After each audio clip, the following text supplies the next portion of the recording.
بازدید کاری رئیس شهر خالقزاده عبدالخالق با جماعت دیهات فاراب این دوردستترین منطقه پنجاکент وابسته به نقشه کاری مقامات اجرایی محلی حکومت دفتر شهر دایر گردید.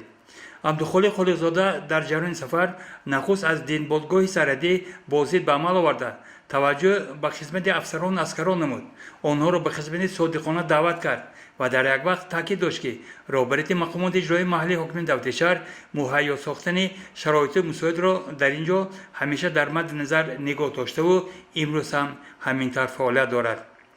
در ادامه سفر خالقزاده عبدالخالق با جریان بنیاد بنگاه طبی در مرکز دیه شناس شد.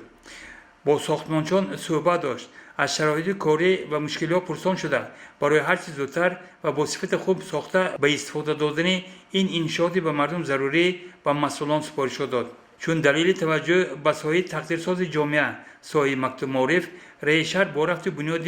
بنای مؤسسه تحصیلات میانه عمومی رقم 120 شناس شد و گفت که سیاست معارف پرورانه پرزیدنت مملکت محترم امام رحمان هر یکی ما را وادار و وظیفه‌دار می‌سازد که برای ساخته به استفاده دادن بناهای نوی مکتب‌ها و مستحکم نمودن پایه مادی تکنیکی آنها توجه و مسئولیت داشته باشیم. صحبت روبرو و آشکارا با مردم، شنیدن عرض و شکایت خلق و تا حد امکان حل نمودن آنها یکی از هدف‌های اساسی رئیس شهر به حساب می‌رود و با تاکید به همین معنی عبدالخالق خالقزاده در مرکز دیه فاراب با مردم صحبت داشت، مشکلات آنها را شنید و برای اصلاحش در چارچوب قانون‌های عملکننده جمهوری اسلامی و مسئولان متصدیان سپارش داد. شناسایی با جریان کشت و پرورش زراعت‌ها خاصه کارتاشکا از هدف دیگری بازدید رئیس شهر به حساب می‌رفت.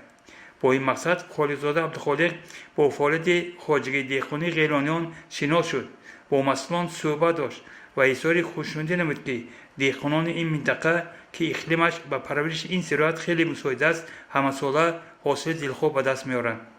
همینطور سفر کاری رئیس شهر خالقزاده عبدالخالق در جماعت دیهات فاراب سودمند و با حل چند مشکل مردم انجام یافت.